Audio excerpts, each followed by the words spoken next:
The moon shone bright above the Silver Fang Pack's territory, casting a silvery glow over the training grounds where the entire pack had gathered for the Alpha's public address.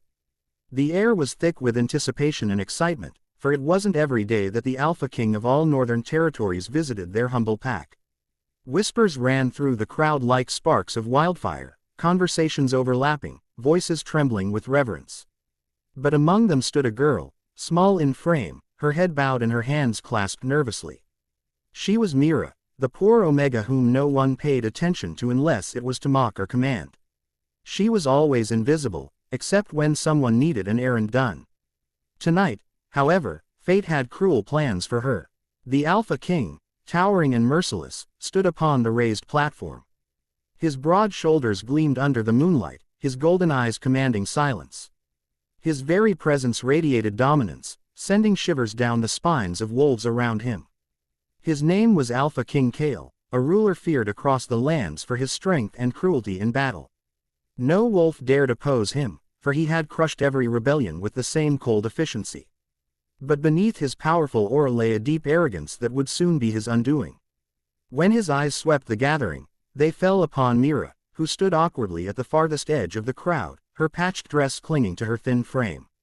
Some wolves snickered and shoved her forward, whispering taunts. "The poor Omega looks like she hasn't eaten in days," one muttered. "Why does the council still keep her?" Another sneered. Kale's eyes narrowed, and with a cruel smirk, he raised his voice. "Bring that girl to me." Silence fell. Mira froze in terror as hands pushed her forward until she stood trembling at the base of the platform. Kale's lip curled in disdain as he looked her over.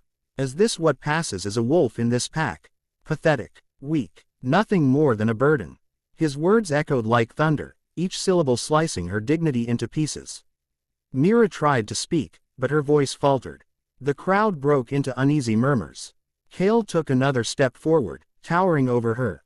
"Look at her. She carries herself like a human servant, not a wolf. An Omega like this deserves nothing but rejection." His declaration was sharp, final. He raised his hand dramatically, symbolically severing any possibility of acknowledgement. The public rejection stung deeper than any blade. Mira felt the ground beneath her feet turn to dust as her knees buckled.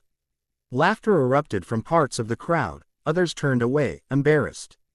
But Kale's face remained indifferent, as if he had merely stepped on an insect. That night, Mira wept alone in the woods.